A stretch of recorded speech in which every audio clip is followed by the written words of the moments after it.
أعوذ بالله من الشيطان الرجيم. بسم الله الرحمن الرحيم. ومن أحسن قولا ممن دعا إلى الله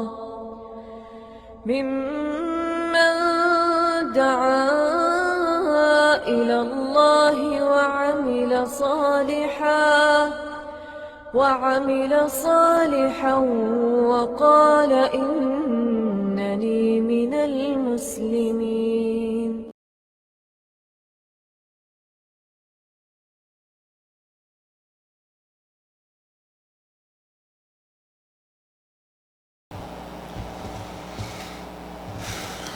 إن الحمد لله نحمده ونستعينه ونستغفره ونعوذ بالله من شرور أنفسنا ومن سيئات أعمالنا من يهده الله فلا مضل له ومن يضلل فلا هادي له وأشهد أن لا إله إلا الله وحده لا شريك له وأشهد أن محمدا عبده ورسوله. أما بعد فإن خير الحديث كتاب الله وخير الهدي هدي محمد صلى الله عليه وسلم وشر الأمور محدثاتها وكل محدثة بدعة وكل بدعة ضلالة وكل ضلالة في النار. رب اشرح لي صدري ويسر لي أمري واحلل عقدة من لساني يفقهوا قولي. رب أعوذ بك من همزات الشياطين وأعوذ بك رب أن يحضرون.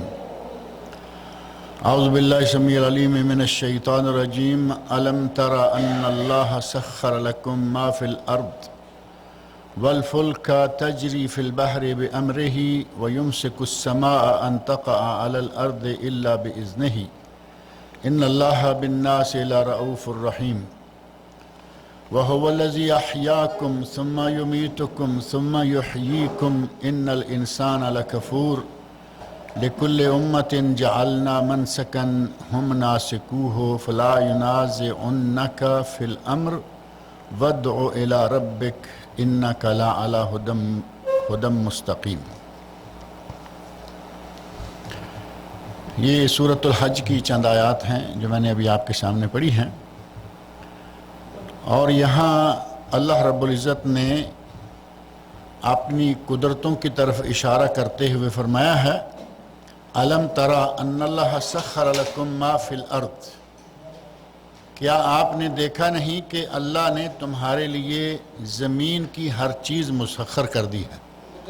زمین میں جو چیزیں بھی ہیں وہ اللہ رب العزت نے تمہارے لیے مسخر کر دی ہیں. اب کچھ چیزیں ایسی ہیں کہ جو انسان کے بس سے باہر ہیں. جانوروں میں ایسی چیزیں ہیں، سمندر ہے، ان کے پانی ہیں، اور اسی طرح اور بھی چیزیں ہیں جن کو اللہ رب العزت نے ہمارے لیے مسخر کیا ہے. ہاتھی کتنا بڑا جانور ہے، ایک آدمی اسے لیے پھر رہا ہے. اللہ نے مسخر کیا ورنہ اس کو پکڑنا ناممکن ہو جائے. اور شیر ہے، جنگل کا بادشاہ ہے، ہم نے اسے اپنے پنجرے میں باندھا ہوا ہوتا ہے. تو یہ تسخیر من اللہ، انسان کے لیے اللہ نے اپنی قدرت کا اظہار فرمایا اور فرمایا کہ ہم نے ان چیزوں کو تمہارے لیے مسخر کیا ہے. سمندر ہے، کسی کے بس میں نہیں ہے کہ اس پہ قابو پا سکے. اگر کوئی چاہے کہ ہم اس کو کنارہ بنا کے پانی روک لیں گے، کیا ایسا ممکن ہے؟ کوئی کر ہی نہیں سکتا. اللہ نے ہمارے لیے اسے مسخر کیا ہوا ہے، اپنی جگہ سے آگے پیچھے وہ نہیں آتا. کوئی کنارہ نہیں، کوئی دیوار نہیں. اب دیکھیں، اب یہاں تو الحمدللہ بڑی آسانی ہے، آپ سمندر کے اوپر شہر میں رہتے ہیں، آپ جہاں تک جائیں تعجب آتا ہے کہ پانی کو سمندر کے اندر نظر ڈال کے دیکھیں تو لگتا ہے کہ پانی اونچا ہے اور کنارے نیچے ہیں. پانی اونچا ہے اور ہم نیچے ہیں، لیکن پانی کو اللہ نے مسخر کیا ہوا ہے، وہ باہر نہیں آ رہا. اور کبھی کبھی اللہ رب العزت انسانوں کو اس کی سرکشی اور اس کی بغاوت کا مزہ چکھانے کے لیے کبھی کبھی اللہ اس سمندر کے پانی کو بھی کھلا چھوڑتا ہے. پچھلے دنوں ہوا سونامی جو ہے، وہ بڑا مشہور سیلاب آیا جس سے ملکوں کے ملک، شہروں کے شہر، علاقوں کے علاقے تباہ ہوئے. کتنے انسان مارے گئے کوئی حساب ہی نہیں رہا، صرف اللہ رب العزت نے تھوڑے سے علاقے میں اس کو کھلا چھوڑ دیا۔ اللہ رب العزت کا احسان ہے، اس کی قدرت ہے کہ اس نے ہمارے لیے ہر چیز کو مسخر کیا ہے۔ فرمایا کہ زمین میں جو کچھ ہے وہ ہم نے تمہارے لیے مسخر کر رکھا ہے، اور ساتھ ہی یہ بھی فرمایا کہ زمین کی ہر چیزیں تمہارے لیے مسخر ہیں، اور اسی طرح ہی وَالْفُلْكَ تَجْرِي فِي الْبَحْرِ بِأَمْرِهِ، سمندر میں کشتیاں اور جہاز چلتے ہیں اللہ کے حکم کے ساتھ۔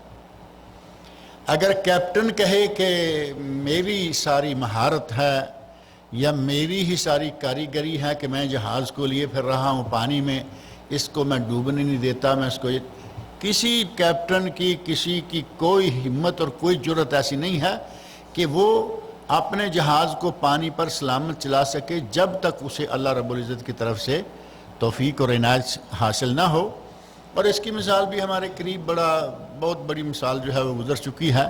ایک جہاز جو بنایا گیا ٹائٹینک، اور جہاز بنانے والوں نے اتنا باغیانہ نعرہ لگایا، اتنی سرکشی کا مظاہرہ کیا، کہا کہ اسے اب کوئی چیز، کوئی طوفان، حتیٰ کہ بدتمیزی کی انتہا کر دی، کہا کہ اسے تو اب اللہ بھی نہیں ڈبو سکتا، نعوذ باللہ۔ یعنی ہم نے ایک ایسی چیز بنائی ہے کہ اسے کوئی چیز ڈبو ہی نہیں سکتی، اور وہ پہلی مرتبہ ہی سمندر میں اتارا گیا اور پہلی مرتبہ ہی اس نے تباہی مچا دی اور ٹوٹ گیا، ڈوب گیا۔ اللہ رب العزت کے فضل سے یہ کشتیاں، یہ جہاز پانی میں چلتے ہیں، اور اگر تھوڑا اوپر نظر ڈال کے دیکھیں، اوپر جو ہوا میں جہاز چل رہا ہے، تعجب آتا ہے کہ ٹنوں وزن ہے، تھوڑا بہت بھی نہیں۔ ہر آدمی اپنی مرضی کا وزن لے کے جاتا ہے ایئرپورٹ، اپنی جیب کی وجہ سے کم لے جائے الگ بات ہے، جہاز والے نہیں روکتے، جتنا مرضی لے کے آؤ، تمہارے جائز وزن سے زیادہ ہوگا تو وہ پیسے لگا لیں گے، برابر ہے فری میں لے کے جائیں گے۔ اب ہم اپنے پیسے کو بچانے کے چکر میں کم لے جاتے ہیں، لیکن جہاز والوں کی طرف سے کوئی ممانت نہیں، اور 100، 200، 250 اور 500 تک کی سواریوں والے جہاز موجود ہیں، اور ان جہازوں میں ہر آدمی کا سارا وزن لے کے جہاز ہوا میں نکل جاتا ہے۔ اتنی بوجھل چیز، وہ تو سڑک پہ اتنی تیزی سے چلے تب بڑی بات ہے، وہ ہوا میں لے کے گیا۔ اب یہ پائلٹ کہے کہ یہ میرا سارا کام ہے، میں ہوں، اور یہ ہے اور وہ ہے، مہارت کوئی کام نہیں کرتی جب تک اللہ رب العزت کی طرف سے توفیق نہ ہو، اللہ رب العزت کا فضل نہ ہو۔ اللہ نے فرمایا کہ تمہاری کشتیاں اور جہاز پانی میں اس کے حکم سے چلتے ہیں، اور جب یہ قرآن نازل ہو رہا تھا اس وقت یہ جہاز نہیں تھا۔ آج ہم آسانی سے سوچ سکتے ہیں کہ اس جہاز سے بھی زیادہ عجوبہ یہ ہے کہ یہ ہوا میں چلتا ہے، وزن بھی بے تحاشا، اور اللہ رب العزت کے فضل سے محفوظ چل رہا ہے۔ کبھی کبھار ظاہر ہے کہ جہاز ڈوب جاتے ہیں، یہ جہاز گر جاتے ہیں، لیکن عموماً چلتا رہتا ہے، اور اللہ رب العزت کے نظام میں خلل نہیں ہوتا۔ کبھی کبھی انسانوں کی کوتاہیاں، انسانوں کی غلطیاں، اس پہ اللہ رب العزت کی طرف سے پکڑ اور سزا ہوتی ہے۔ ریل گاڑیاں آپ دیکھیں کتنا سخت سسٹم ہوتا ہے لوہے کا، وہ 2 پٹڑیاں ہیں، ان پٹڑیوں کو آپ نے کبھی غور سے دیکھا؟ توقع نہیں لگتی کہ ادھر سے اتر کر ادھر چڑھ جائے گا۔ جو ڈبہ ہے ٹرین کا، اس کے جانے کے لیے طے راستے ہیں، لیکن جب اللہ رب العزت ٹرینوں کو ٹکرانا چاہتا ہے ٹرینیں ٹکرتی ہیں۔ غلطی میری آپ کی، وہ جو کانٹا بدلنے والا ہے، غلطی کر دی، کانٹا بدل دیا، ٹرین کسی اور راستے پہ چڑھا دی جہاں سے آگے آ رہی ہے، ایکسیڈنٹ ہو گیا۔ تو یہ اللہ رب العزت کی طرف سے مقرر ہے، اور انسانوں کی غلطیاں کوتاہیاں ہوتی ہیں، لیکن اللہ نے انسانوں کے لیے یہ سب چیزیں مسخر کر رکھی ہیں۔ جانور ہماری خدمت کر رہے ہیں، جہاز ہوائی ہوں یا بحری ہوں ہماری خدمت کر رہے ہیں، لیکن فرمایا کہ یہ ہمارے حکم سے چلتے ہیں، بِأَمْرِهِ، اللہ کے حکم کے ساتھ۔ وَيُمْسِكُ السَّمَاءَ أَن تَقَعَ عَلَى الْأَرْضِ إِلَّا بِإِذْنِهِ، اور فرمایا کہ اللہ نے آسمان کو تھام رکھا ہے۔ اب دیکھیں آسمان کتنی بڑی مخلوق ہے، اور کوئی چھت نہیں، آسمان ہے، کوئی پلر نہیں، کوئی دیوار نہیں، کوئی چھوٹی سی چھت نہیں ہے کہ بھئی شاید ہوا کے کسی پریشر کے تحت یا یہ وہ، ساری دنیا پوری زمین پر آسمان ہے، بغیر پلر کے بغیر دیوار کے اللہ رب العزت نے اپنی قدرت سے اسے پکڑ رکھا ہے۔ ہمارے یہاں یہ پچھلی مرتبہ بھی جب میں نے اس کا ترجمہ کیا عید سے پہلے کے درس میں نے بتایا تھا کہ کراچی میں ایک مسجد ہے، پتہ نہیں جونا مارکیٹ میں ہے یا کہاں، گول مسجد، شیخ صاحب ڈیفنس سوسائٹی میں، ڈیفنس میں مسجد ہے، اور سارے کراچی والے کیا دنیا والے، اب دیکھیں ہم کہاں بیٹھے ہیں اس کا ذکر کر رہے ہیں، صرف اس لیے کہ اس عجوبہ ہے۔ مسجد ایسے آتی ہے، ایسے آ کے اس کا چھت ہے، درمیان میں کوئی پلر نہیں اور واقعی کوئی دیوار نہیں، گول بنائی اس طرح سے، اس کا نام بھی گول مسجد ہے۔ چھوٹی سی مسجد ہے اور اتنے خوش ہو رہے ہیں کہ کیا بات، اور دیکھیں آسمان کو، پوری زمین کے اوپر گول ہے اور کوئی پلر نہیں، کوئی دیوار نہیں، اس کو اللہ رب العزت نے اپنی قدرت سے تھاما ہوا ہے، اور فرمایا کہ اللہ کے حکم سے یہ ٹوٹ پھوٹ اس میں آئے گی، آج نہیں آ رہی، ایک وقت آئے گا کہ آسمان بھی ٹوٹ پھوٹ جائے گا، بلکہ اللہ رب العزت زمین و آسمان کو اپنی دونوں مٹھیوں میں سمیٹ لے گا، اپنی دونوں مٹھیوں میں سب کو اکٹھے کر کے سمیٹ لے گا، اور پھر کہے گا این الجبارون، بتائیں مجھے آج جو کل کہا کرتے تھے کہ ہم اور میں اور ہم اور میں، آج کہاں ہیں وہ جبار، کہاں ہیں؟ آج بادشاہی کس کی ہے؟ تو اس وقت سب کو کہنا پڑے گا کہ آج بادشاہی صرف اللہ تعالیٰ کی۔ یہ اللہ رب العزت کی قدرتیں ہیں۔ الملک یومئذ الحق، آج بادشاہی صرف اللہ رب العالمین کے لیے ہے۔ الملک یومئذ الحق للرحمن وکان یوما علی الکافرین عسیرا، اور وہ دن جب یہ معاملے پیش آئیں گے، آسمان ٹوٹ گیا، زمین بدل گئی، پہاڑ اڑ گئے روئی کے گالوں کی طرح، فرمایا کہ وہ دن کافروں کے لیے بڑا ہی سخت دن ہوگا۔ سورۃ الفرقان کی آیت 26 اور سورہ مومن کی آیت نمبر 40 میں، آیت نمبر 16 میں اللہ نے فرمایا لمن الملک اليوم، یعنی اللہ رب العزت کہتے ہیں قیامت کے دن کہ بتاؤ لوگو آج بادشاہی کس کی ہے، ملک کس کا ہے؟ للہ الواحد القہار، فرمایا کہ آج بادشاہی صرف اللہ واحد قہار کی ہے، کسی کے ہاتھ میں کوئی چیز نہیں ہے۔ یہاں تو اللہ بادشاہی بھی دیتا ہے نا، لوگوں کو بادشاہیاں دے رکھی ہیں، کسی کی بڑی ہے، کسی کی چھوٹی ہے، کسی کی چند دن کے لیے، کسی کی کئی سالوں کے لیے، لیکن اس دن سوائے اللہ کے کسی کی بادشاہی لمحہ بھر کے لیے بھی نہیں ہوگی۔ تمام تر حکم اور تمام تر معاملہ صرف اللہ کے ہاتھ میں ہوگا۔ فرمایا ان اللہ بالناس لرؤوف الرحیم، اللہ نے یہ ساری چیزیں تمہارے لیے مسخر کر رکھی ہیں، تمہارے تابع کر رکھی ہیں، جانور کیا، درخت کیا، اور بڑے بڑے سمندر کیا، ہر چیز تمہارے تابع ہے، اور اللہ لوگوں کے لیے رؤوف و رحیم ہے، اللہ لوگوں کے لیے بڑا ہی مہربان ہے، بڑا ہی رحم کرنے والا ہے، اور اس کے رحم کا ہی نتیجہ ہے کہ چھوٹی سی مخلوق کو بڑی بڑی مخلوقات پر اس نے حاوی کر رکھا ہے۔ انسان کا روب بڑی بڑی مخلوقات کے اوپر ڈال رکھا ہے، جس کے نتیجہ میں وہ انسان کے تابع چلتے رہتے ہیں۔ اور فرمایا وَهُوَ الَّذِي أَحْيَاكُمْ، وہی اللہ ہے جس نے تم سب کو زندہ کیا۔ اللہ رب العزت نے احیاکم کہا، پیدا کیا، تخلیق فرمائی نہیں، تمہیں زندہ کیا، یعنی پہلے انسان کیا ہے؟ مردہ ہے، معدوم ہے، کچھ بھی نہیں ہے، اگر جرثومہ کہیں وہ بھی معدوم ہے، دنیا میں اس کا کوئی وجود نہیں ہے، اور ایک وقت ہے کہ اس وقت اس کا دنیا میں ذکر تک نہیں، جیسے کہ سورہ دہر کے شروع میں ہے،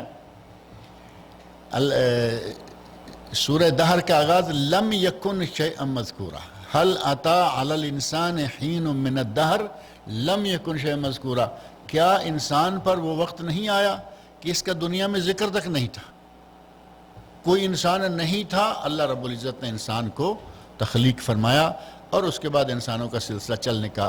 فرمایا کہ اللہ ہی وہ ذات ہے جس نے تمہیں ہر چیز پر مسخر کیا، اسی نے تمہیں زندہ کیا، ثم یمیتکم، اور پھر وہ تمہیں مار دے گا۔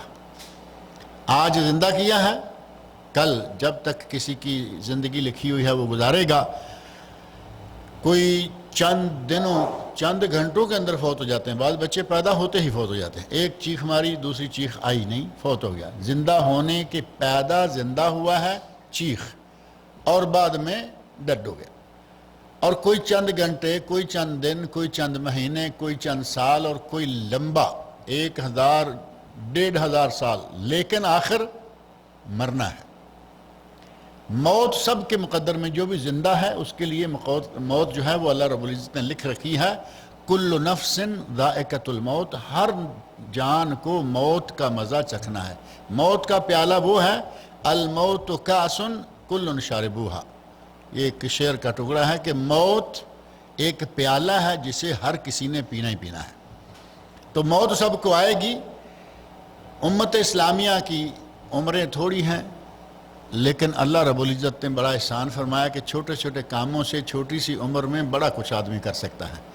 پہلے لوگوں کی عمریں جو ہیں وہ 1000 سال اور 1000 سے اوپر ہیں. نوح علیہ السلام کی دیکھیں, قرآن نے بتایا 950 سال تک وہ واعظ و ارشاد کرتے رہے. 950 سال واعظ کیا تو ظاہر ہے کہ عمر اس سے بھی زیادہ ہے. اور ہماری عمر جو ہے وہ نبی صلی اللہ علیہ وسلم کے ارشاد کے مطابق زیادہ سے زیادہ ہوتی ہے 60 سال اور 70 سال کے درمیان. 60 اور 70 کے درمیان امت اسلامیہ کے افراد عموماً ختم ہو جاتے ہیں, ایکسپائر. اور وہ نبی صلی اللہ علیہ وسلم کا ارشاد مبارک ہے, برحق ہے, اعمار امتی بین 60 و 70, میری امت کی عمریں 60 سال اور 70 سال کے درمیان ہیں. اور آگے آپ نے ارشاد فرمایا کہ تھوڑے لوگ ہیں جو اس سے آگے بڑھتے ہیں, یعنی آگے جانے والے لوگ تھوڑے ہیں. اور آپ دیکھتے ہیں کہیں کہیں کبھی کبھی کوئی سننے میں آتا ہے جی وہ فلاں آدمی 100 سال کا ہے, فلاں آدمی 125. ہم 125 کہتے ہوئے عمر کے ساتھ سمجھتے ہیں کہ بڑی لمبی عمر ہوگی, کیونکہ 60-70 تک معاملہ ختم ہو جاتا ہے. تو 125 تو واقعی بہت بڑا ہے. اور 125 سال کا آدمی ہو, چلتا پھرتا نظر آئے, کسی کو پتہ چلے یہ 125 کا آدمی ہے, تو یقین مانے کہ تعجب ہوتا ہے کہ ماشاءاللہ 60 اور 60 120, یہ عام عمر سے 2 گنا عمر ہے.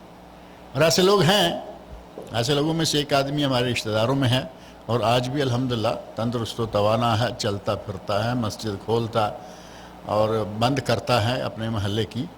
لیکن بہت تھوڑے, ان کی عمر 125-26 اس سال ہو چکی ہے.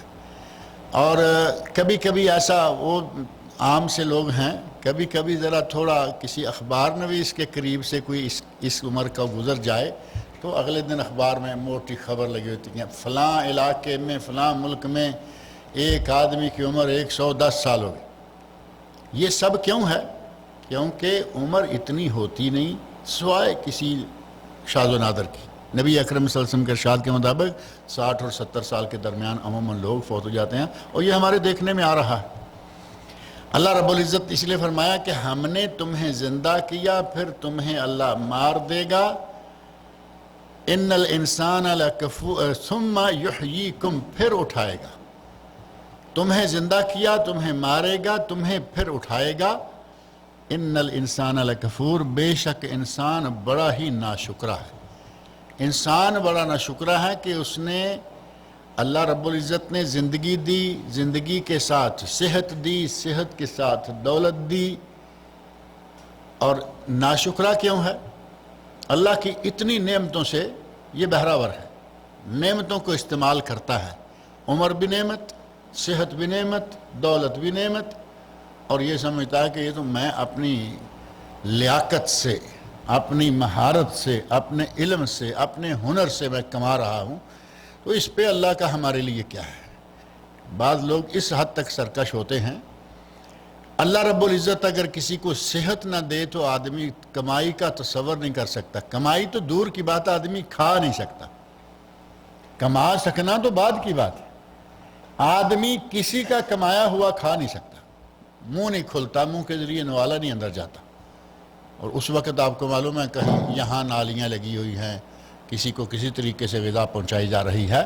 یہ اللہ رب العزت کا احسان ہے کہ وہ بندے کو شفا دیتا ہے, تندرستی دیتا ہے, بندے کو دولت دیتا ہے, عزت دیتا ہے, بندے کو زندگی دیتا ہے, اور بندہ سمجھتا ہے کہ یہ سارا کچھ میرا اپنا ہے.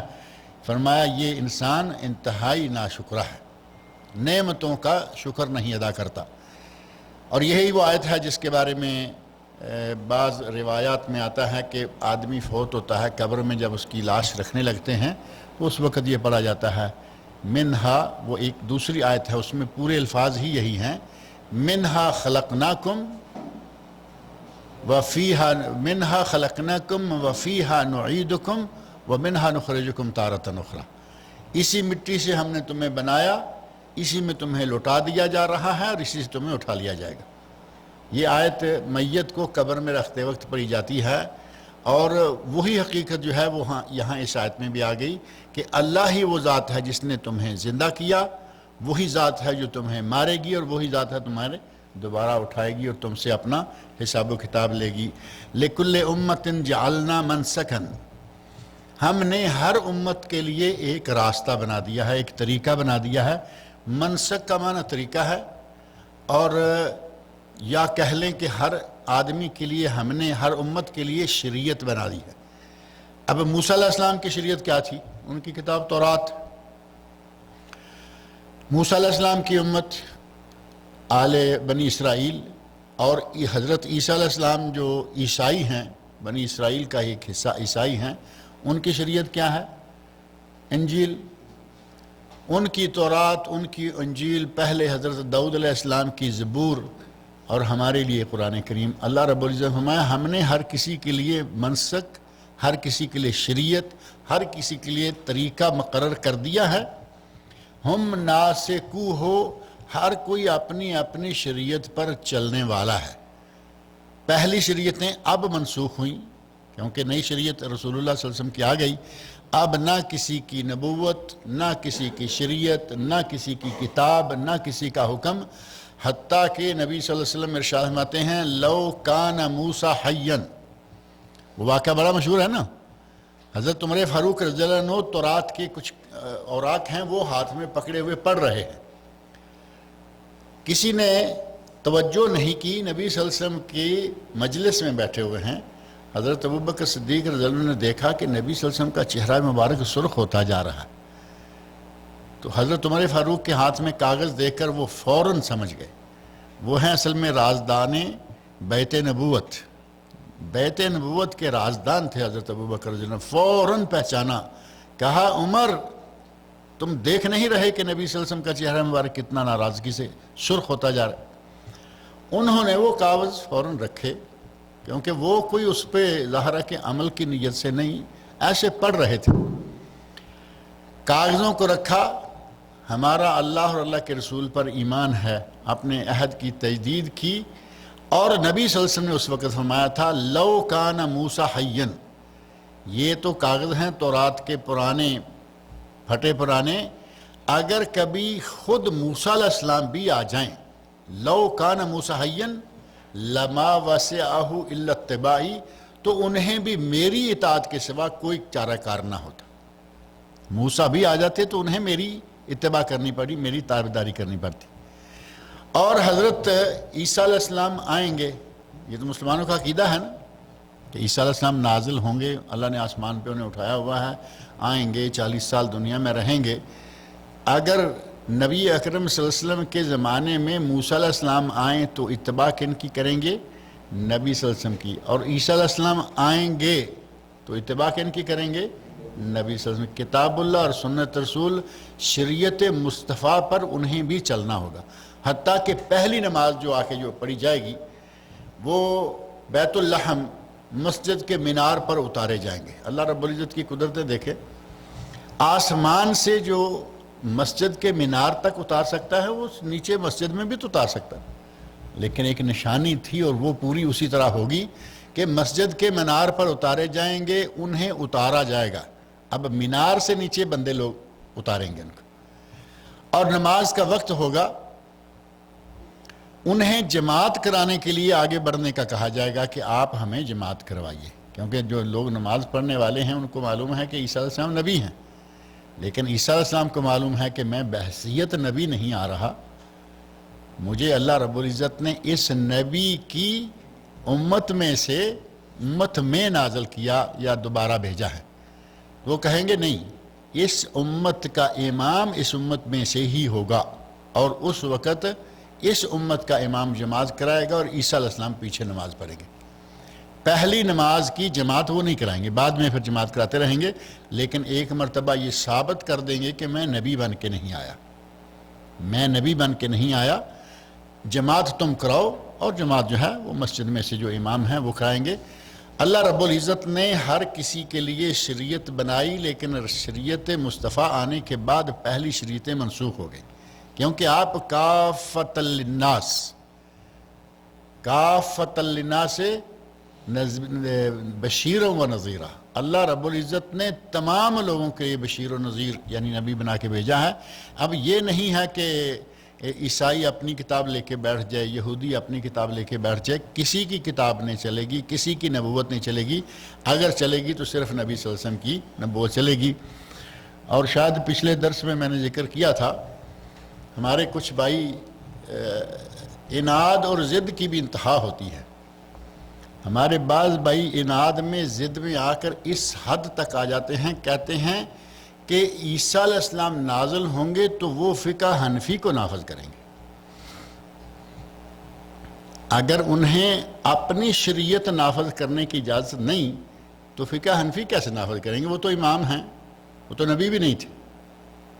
امام ابو حنیفہ رحمۃ اللہ علیہ تو نبی نہیں تھے کہ ان کی شریعت نافذ کریں یا ان کی فقہ نافذ کریں۔ وہ کتاب اللہ اور سنت رسول صحیح حدیث سے ثابت شریعت جو ہے وہ اس کو نافذ کریں گے، اس کے علاوہ اس طرح تو پھر میں حنفی ہوں تو امام ابو حنیفہ نافذ کریں گے، اور شافعی کہیں گے کہ امام شافعی کی فقہ نافذ کریں گے، مالکی کہیں گے مالکی نافذ کریں گے، اور سعودیہ والے کہیں گے کہ نہیں جی حنبلی فقہ نافذ کریں۔ وہ کسی کی فقہ کو نہیں نافذ کریں گے، وہ صرف شریعت جو کتاب اللہ اور سنت رسول ہے اس کو نافذ کریں گے۔ اللہ رب العزت فرماتے ہیں لِكُلِّ أُمَّةٍ جَعَلْنَا مَنْسَكًا هُمْ نَاسِكُوهُ، ہم نے ہر امت کے لیے راستہ، طریقہ، منہج یا شریعت بنا دی اور وہ اس پہ چلتے ہیں۔ فَلَا يُنَازِعُنَّكَ فِي الْأَمْرِ، اب انہیں آپ سے جھگڑا نہیں کرنا چاہیے۔ اب یہ جھگڑا نہ ہو کہ نہیں جی ہماری تو کتاب وہ ہے اور تمہاری کتاب نہیں، وہ اس کا وقت تھا، وہ نکل گیا، تورات کا وقت نکل گیا، زبور کا وقت نکل گیا، انجیل کا وقت نکل گیا۔ فرمایا کہ اب انہیں یہ لائق نہیں ہے کہ وہ آپ کے ساتھ جھگڑا کریں اس شریعت کے معاملہ میں۔ وَادْعُ إِلَىٰ رَبِّكَ، آپ اپنے رب کی طرف لوگوں کو دعوت دیتے رہیے، یعنی آپ سلسلہ دعوت کا، دعوت توحید جو ہے وہ سب کو دیتے رہیے۔ إِنَّكَ لَعَلَىٰ هُدًى مُسْتَقِيمٍ، آپ یقیناً صراط مستقیم پر ہیں، آپ ہدایت پر ہیں، آپ اسی ہدایت کی طرف لوگوں کو دعوت دیتے رہیے، ان کو بلاتے رہیے۔ وَإِن جَادَلُوكَ، اگر آپ دعوت دیتے ہیں شریعت کی طرف جو کتاب و سنت ہے اور وہ کہتے ہیں کہ نہیں ہماری کتاب، اگر وہ جدال، اگر وہ مناظرہ، اگر وہ ساری بات سمجھانے کے باوجود اپنی بات پر اڑ جائیں، فَقُلِ اللَّهُ أَعْلَمُ بِمَا تَعْمَلُونَ، تو پھر کہہ دیجئے کہ ٹھیک ہے، تم جو کچھ کر رہے ہو اللہ جانتا ہے۔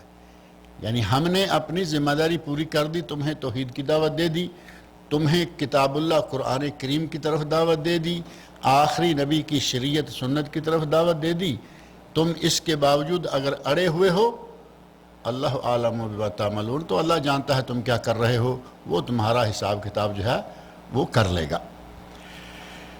اللہ رب العزت سے دعا ہے کہ وہ مجھے اور آپ سب لوگوں کو قرآن کریم پڑھنے، سننے، سمجھنے اور اس کے احکام پر عمل کرنے کی توفیق عطا فرمائے۔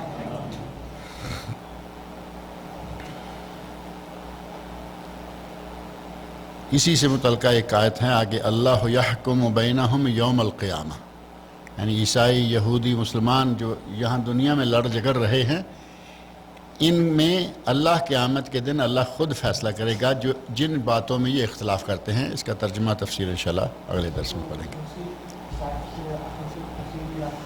کیا چیز؟ ابھی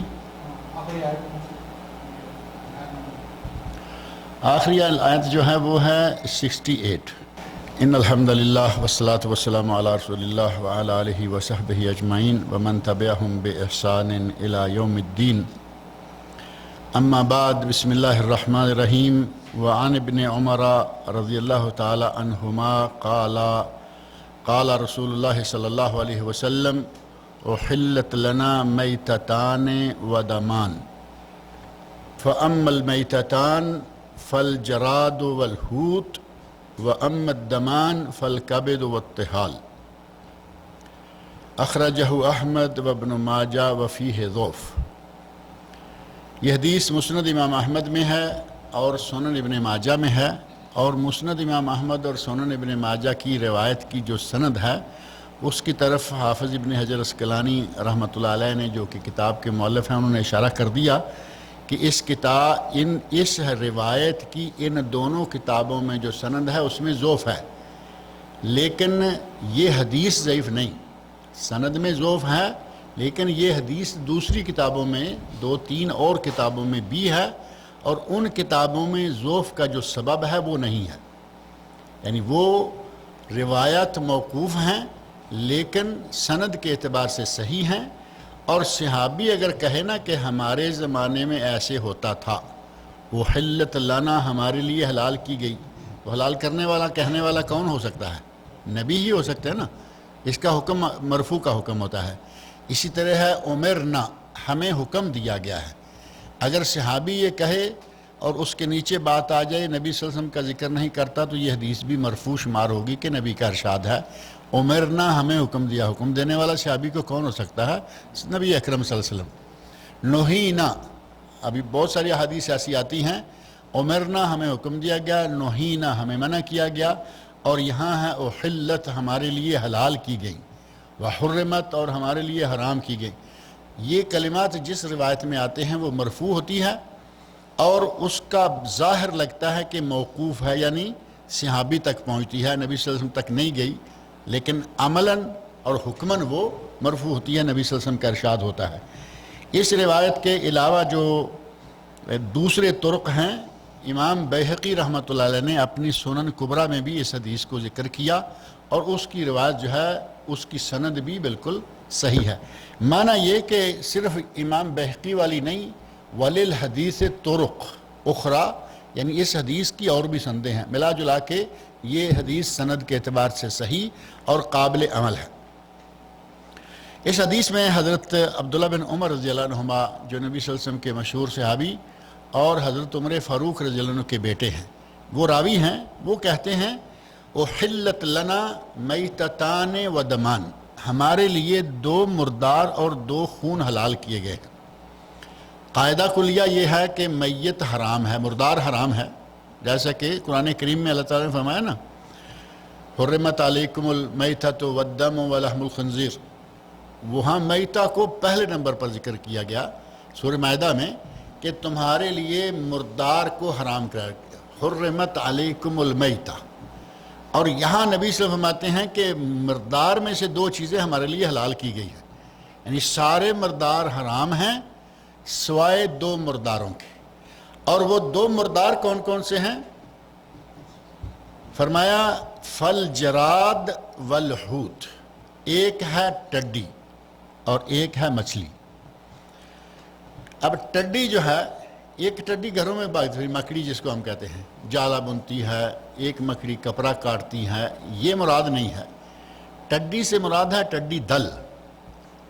ٹڈی دل آپ کو معلوم ہوگا کہ وہ جو یکدم اتنا زوردار طریقے سے پوری فضا، اگر اوپر سورج زور ہے تو ایسے لگتا ہے کہ بادل چھا گیا ہے، اتنے زوردار طریقے سے وہ چھوٹا سا جو ٹڈی کا ہے نا پروانہ، وہ آ جاتا ہے، گھومتا پھرتا چلتا جا رہا ہے، فصلیں چٹ کرتا جا رہا ہے، جتنی ہری فصلیں ہیں وہ ساری کھاتا چلا جاتا ہے، وہ ٹڈی مراد ہے۔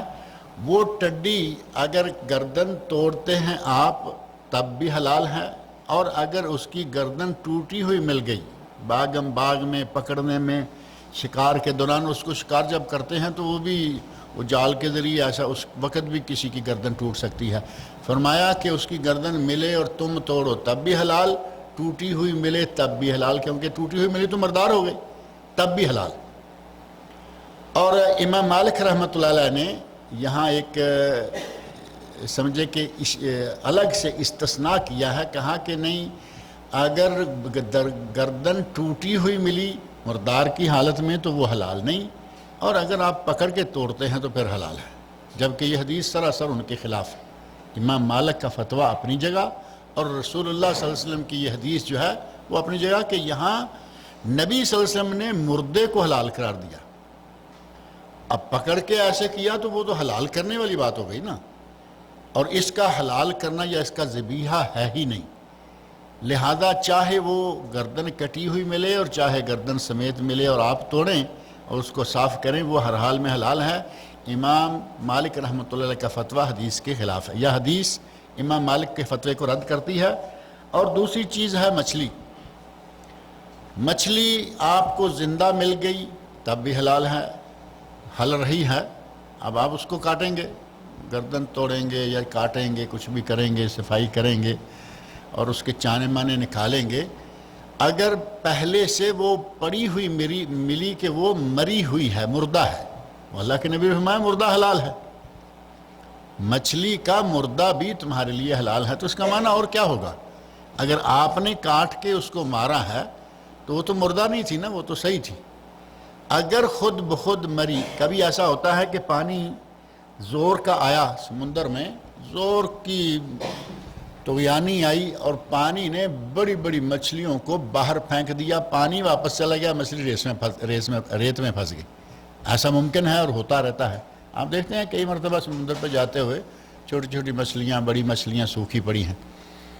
اگر خود سے کوئی ایسے مچھلی باہر پھینک دی سمندر نے یا کسی بھی وجہ سے بچھیرے نے پکڑی نکلتے ہوئے کچھ اس میں سے نکلی باہر پھینک، اگر وہ مری ہوئی ہے آپ دیکھتے ہیں کہ یہ کھانے کے لائق ہے، اس کو کھائیے، وہ حلال ہے۔ لیکن کبھی ایسا ہے کہ مچھلی مری ہے، پتہ نہیں کب سے مری ہے اور اس میں سے بدبو آنا شروع ہو گئی، مچھلی کی ایک اپنی سمیل ہے، وہ رہے گی، لیکن اگر وہ بدبو چھوڑ گئی تو اس کا معنی یہ کہ وہ خراب ہو گئی ہے، وہ صحت کے لیے بھی نقصان دہ ہوگی، وہ نہیں۔ مچھلی ہلتی جلتی زندہ ملے تب بھی حلال اور مچھلی مری ہوئی ملے تب بھی حلال۔ اور جیسے ٹڈی کے بارے میں امام مالک رحمۃ اللہ نے کہا ہے کہ ایسی ہو اور ویسی ہو، اسی طرح امام ابو حنیفہ رحمۃ اللہ علیہ نے بھی مچھلی کے بارے میں کہا ہے کہ اگر آپ کو مری ہوئی پڑی ملے گی تو حلال نہیں ہے، اور یہ حدیث ان کے اس فتوے کے بھی خلاف ہے، کیونکہ نبی صلی اللہ علیہ وسلم نے فرمایا مردہ حلال ہے مچھلی کا، تو مردہ تو مری ہوئی پڑی ملی تو وہی مردہ ہوگی نا۔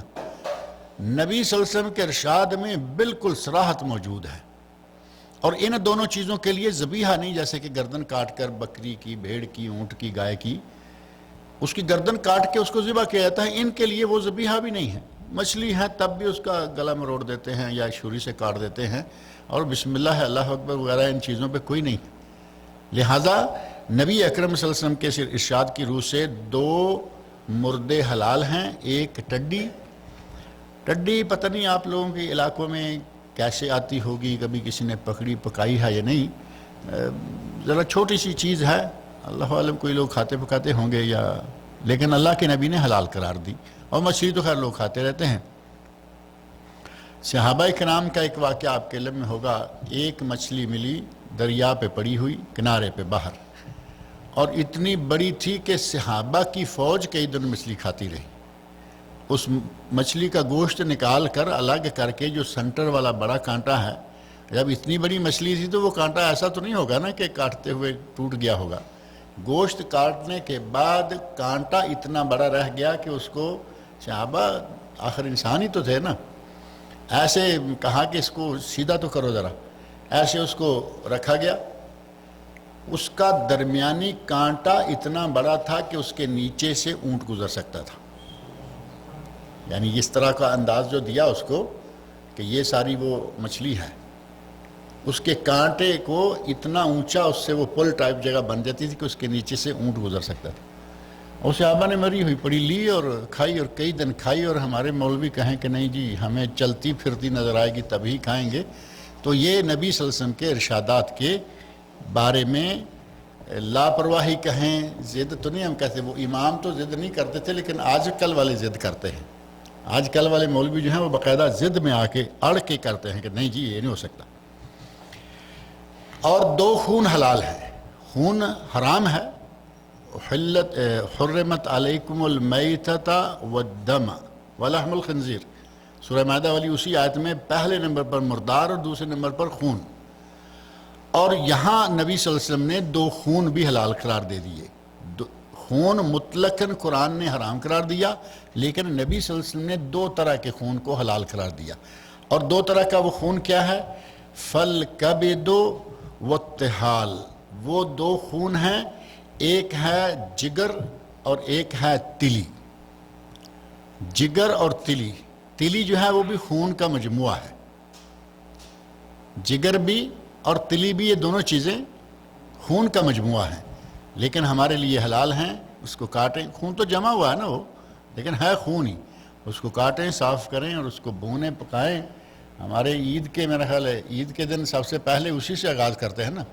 جگر، تلی، دل، کلیجی، ان چیزوں کو سب سے سٹارٹ میں پکا کے کھاتے ہیں. ابھی بکرا باقی ہوتا ہے. تو نبی اکرم صلی اللہ علیہ وسلم نے ان 2 کو، 2 خون جو جمع ہوئے ہیں، جگر اور تلی، اور 2 مردے جو مردہ حالت میں ملے ہوئے ہیں، مچھلی اور ٹڈی، ان 4 چیزوں کو اللہ رب العزت نے ہمارے لیے حلال قرار دیا ہے. اور صحابی کا احلت لنا کہنا، یہ گویا کہ نبی صلی اللہ علیہ وسلم کا حکم ہے، امر ہے کہ اللہ رب العزت نے ہمارے لیے نبی صلی اللہ علیہ وسلم کے تھرو یہ چیزیں حلال قرار دی ہیں. وعن ابی ہریرہ رضی اللہ تعالی عنہ قال قال رسول اللہ صلی اللہ علیہ وسلم اذا وقع الذباب فی شراب احدکم فلیغمسہ. اگر مکھی کسی کے مشروب میں گر جائے، کسی کے پانی میں، دودھ میں، جوس میں، کوئی بھی چیز کو پانی پینے کے لیے تیار کر کے رکھی اور اس میں مکھی واقع ہو گئی، مکھی گر گئی. اب ہمارا عموماً رواج جو ہے وہ یہ ہے کہ وہ گلاس بہا دو. گلاس کی حد تک تو فوراً بہا دیتے ہیں. بڑے برتن میں اگر وہ گر گئی تو اب سوچتے ہیں کہ پتہ نہیں فتویٰ کیا ہے، کیونکہ معلوم ہے کہ اتنا دودھ بہائیں گے. تو جو بڑے دودھ کے معاملے میں ہے وہی گلاس کے معاملے میں ہے. اللہ کے نبی صلی اللہ علیہ وسلم نے ارشاد فرمایا کہ جب کسی کے مشروب میں، پینے کی چیز میں مکھی گر جائے، فَلْيَغْمِسْهُ، تو اس کے لیے طریقہ کار یہ ہے کہ اس مکھی کو جو اوپر تیر رہی ہے اس کو ڈبو دیں، ڈبو کے نکال کے پھینک دیں. اب بظاہر لگتا ہے کہ پہلے تو آدھی پونی تھی دودھ میں، اب ساری ڈبو کے. کہتے ہیں کہ آنکھوں دیکھی مکھی نگلی نہیں جاتی. اب اس کو نگلنا تو نہیں ہے نا، اس کو تو صرف اپنے مشروب میں ڈبو کے نکالنا ہے. اب حکمت نبی صلی اللہ علیہ وسلم نے کیا بتائی؟ ظاہر تو ہمیں لگتا ہے کہ یہ تو یک نہ شد دو شد، پہلے وہ گری ہوئی اب اس کو ڈبوئیں گے تو نہلا کے نکالیں گے اور کاربن. لیکن نبی صلی اللہ علیہ وسلم جو کہ حکیم امت ہیں، اللہ رب العزت کی خاص تعلق کے ساتھ آپ کی زبان مبارک سے نکلی ہوئی کوئی بات غلط نہیں ہوتی بشرطے کہ سند کے اعتبار سے صحیح ہو. آپ نے ارشاد فرمایا کہ مکھی جب پانی میں گرنے لگتی ہے تو وہ اس کے 2 پر ہیں نا، ان 2 پروں میں سے اللہ رب العزت کی اپنی مرضی ہے، اس نے ایک پر میں بیماری رکھی ہوئی ہے اور ایک پر میں شفا رکھی ہے. جو کہنے کو مکھی ہے لیکن ایک پر میں بیماری ہے، ایک پر میں شفا ہے. گویا کہ ایک طرف شر ہے، ایک طرف خیر ہے. اور اللہ رب العزت کی قدرت ہے کہ مچھلی کو کیا سے کھلا رکھا ہے، جب بھی پانی میں، دودھ میں، کسی بھی مشروب میں گرے گی تو اس کے گرنے کا انداز یہ رہتا ہے کہ وہ پہلے اپنا پر جو ہے بیماری والا پانی میں ڈالے گی. بیماری والا، شر والا پر جو ہے وہ پانی میں ڈالے گی. اور جب ظاہر کہ وہ پانی میں گر گیا تو اب دوسرا وہ بچانے کے چکر میں ہے کہ بچی رہوں گی، لیکن وہ بچ نہیں پا رہی، پانی میں پڑی ہے. اب بیماری والا پر پانی میں شامل ہو گیا اور اگر اس کا شفا والا پر بھی پانی میں شامل کر دیا جائے تو رزلٹ 0 ہو گیا یا نہیں ہو گیا؟ اس طرح سے میں بات سمجھ میں آتی ہے نا کہ ایک طرف اس نے بیماری والا پر پانی کے اندر ڈالا، گویا کہ پانی میں بیماری کو شامل کر دیا، اور جب آپ نے اس کو تھوڑا ایک غوطہ لگوا دیا تو شفا اور دوا بھی شامل ہو گئی، اور وہ جو اس کا زہر تھا اس کا اثر جو ہے وہ اب اللہ کے فضل سے ختم ہو گیا. اور یہ نبی اکرم صلی اللہ علیہ وسلم کی بتائی ہوتی، یعنی کسی مولوی کی یا کسی ڈاکٹر حکیم کی بات نہیں ہے. نبی صلی اللہ علیہ وسلم کا یہ ارشاد ہے کہ اللہ رب العزت اس مکھی کے 2 پروں میں سے اس نے ایک پر میں رکھا ہوا ہے بیماری کا سلسلہ اور دوسرے میں رکھا ہوا ہے شفا کا سلسلہ. اور ساتھ ہی یہ بھی فرمایا، پہلے ایک ڈبکی لگا دو اس کی، ثم لینزعہ، پھر اس کو ڈبو کے باہر پھینک دو۔ فَإِنَّ فِي أَحَدِ جَنَاحَيْهِ دَاءً، اس کے دو پروں میں سے ایک پر میں بیماری ہے، وَفِي الْآخِرِ شِفَاء، اور دوسرے میں شفا ہے۔ یہ صحیح بخاری سنن ابو داؤد میں حدیث ہے۔ صحیح بخاری وہ کتاب جس کی کسی حدیث میں کوئی شک کیا ہی نہیں جا سکتا، ہر حدیث سند کے اعتبار سے صحیح ہے، گویا کہ صحیح طور پر یہ نبی صلی اللہ علیہ وسلم کا ارشاد ہے کہ مکھی کے دو پروں میں سے ایک میں شفا ہے اور ایک میں بیماری ہے۔ اور ابو داؤد میں یہ بھی الفاظ ہیں وَإِنَّهُ يَتَّقِي بِجَنَاحِهِ الَّذِي فِيهِ الدَّاءُ، یعنی وضاحت اور زیادہ ہے ابو داؤد کے الفاظ میں کہ مکھی جب پانی میں گرنے لگتی ہے تو بیماری والے پر سے اپنا بچاؤ کرنا چاہتی ہے۔ بیماری والا پر جو ہے وہ پہلے پانی میں ڈالتی ہے کہ شاید میں اس سے دوبارہ اڑ سکوں، تو وہ پانی میں گئی اور گئی، اگر پانی جوس ٹائپ ہے تو اور بھی گئی۔ اللہ رب العزت نے اس کو جس انداز سے بھی رکھا ہے، رسول اللہ صلی اللہ علیہ وسلم نے ہمیں بتا دیا کہ اگر وہ اس طرح گرے تو اس کا علاج کیا ہے، اور اس کے ساتھ انشاءاللہ اس کی بیماری کا سارا اثر جو ہے وہ زائل ہو جائے گا۔ اور ایک حدیث حضرت ابو واقد اللیثی رضی اللہ تعالی عنہ سے مروی ہے، وہ کہتے ہیں کہ نبی اکرم صلی اللہ علیہ وسلم نے ارشاد فرمایا ما قطع من البہیمۃ وہی حیۃ فہو میت، اگر کوئی جانور ہے، اس جانور کو زندہ ہوتے ہوئے آپ نے اس کا کوئی حصہ کاٹ لیا، اب مثال کے طور پر بکری ہے، اس کی ٹانگ کاٹ لی یا آدھی کاٹ لی، اب ظاہر ہے کہ آدھی ٹانگ بکری کی کاٹیں گے تو اس میں سے گوشت تو نکل آئے گا نا کچھ نہ کچھ۔ بکری بھی زندہ ہے، اب وہ چاہتا ہے کہ ہم اس کو پکاتے ہیں اور اس کو کھاتے ہیں، اور عربوں میں اس زمانے میں جب نبی صلی اللہ علیہ وسلم نے یہ بات ارشاد فرمائی، عربوں میں یہ بیماری تھی یا یہ عادت تھی کہ وہ دمبے کی چکی کاٹ لیتے تھے۔ دمبا تو اچھا والا ہے، پیچھے جو چکتی ہے، جس کو چکتی اردو میں کہتے ہیں، چکی ہم کہتے ہیں عموماً، وہ چکتی جو ہے اس کو چھری سے کاٹ لیا، وہ تو چونکہ ویسے بھی الگ تھلگ لگتی ہے۔ دمبا اذیت میں ہے، دمبا مصیبت میں مبتلا ہے، یہ چکتی نکال کے اس کے وہ کیا کرتے ہیں، باربیکیو کے چکر میں پڑے ہوئے ہیں۔ نبی اکرم صلی اللہ علیہ وسلم نے چونکہ یہ جانوروں پر ظلم ہے، جانور زندہ ہے اور تم گوشت کھا رہے ہو، نبی اکرم صلی اللہ علیہ وسلم جو کہ رحمت للعالمین تھے، آپ سے چھوٹے چھوٹے چیونٹیوں کا واقعہ موجود ہے، چڑیا کا واقعہ موجود ہے، اونٹ کا واقعہ موجود ہے۔ نبی صلی اللہ علیہ وسلم سے چیونٹیوں کا دکھ نہیں دیکھا گیا تو اتنے بڑے دمبے کا دکھ کیسے آپ دیکھیں گے؟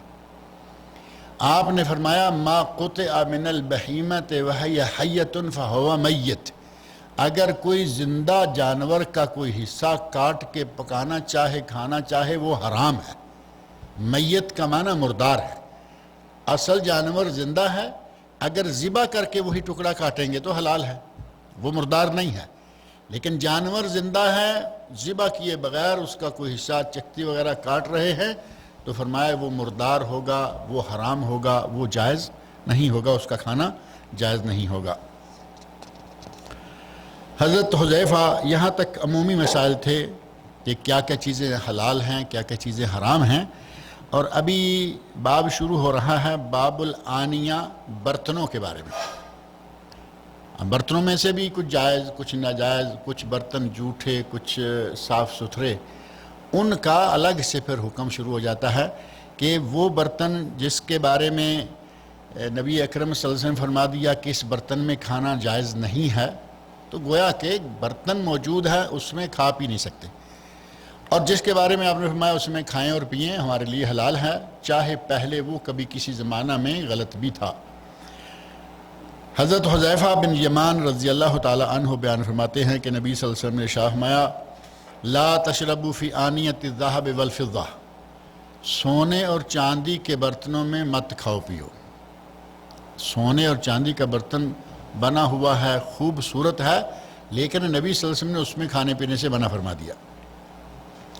ولا تاکلوا فی صحافہا، نہ اس کے گلاسوں میں پانی پیو، نہ اس کے بنائے ہوئے تھالیوں، صحاف صحیفہ، رکابی جس کو کہتے ہیں، یا آج کے زمانے میں پلیٹ ہے، نہ پلیٹ میں کھاؤ نہ اس کے گلاس یا پیالے میں پیو، فَإِنَّهَا لَهُمْ فِي الدُّنْيَا، یہ کافروں کے لیے ہیں دنیا میں، وَلَكُمْ فِي الْآخِرَةِ، اور تمہیں اللہ جنت میں یہ پیالے اور یہ گلاس مہیا کرے گا، اور یہ رکابیاں اور پیالیاں اور پلیٹیں مہیا کرے گا۔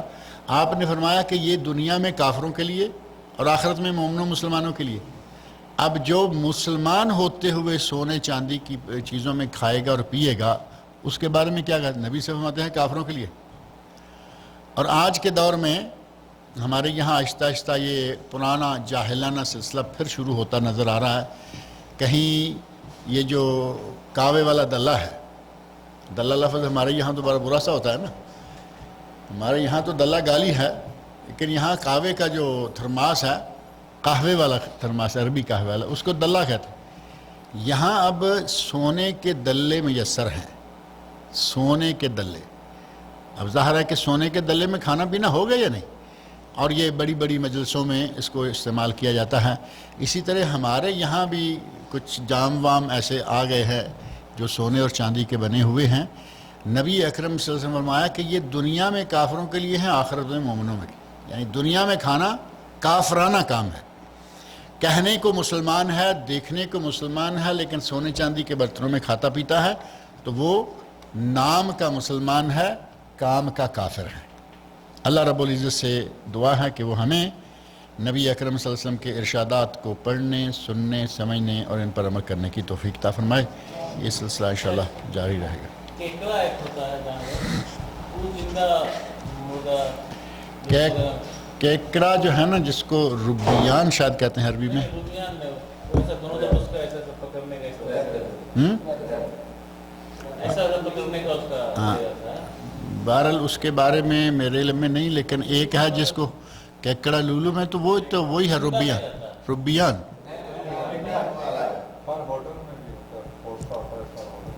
ہوٹلوں میں ربیان ہی، وہی عربی میں ربیان کہتے ہیں، اردو میں ایسا وہ مچھلی نہیں جھینگا۔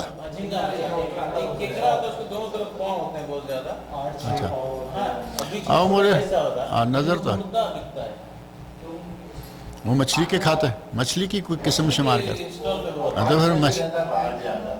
بہرحال اس کے بارے میں پہلے احادیث گزری ہیں، ہم نے یہاں پڑھی ہیں کہ ہر وہ جانور جو سوائے پانی کے زندہ نہ رہ سکتا ہو، اگر ایسا جانور ہے، ہاں جی سمجھ رہا ہے، اگر ایسا جانور ہے جو پانی کے باہر زندہ نہیں رہ سکتا تو وہ سمندری شمار ہوگا۔ اور نبی سے فرمایا البحر الحل ماؤہ الطہور ماؤہ الحل میتتہ۔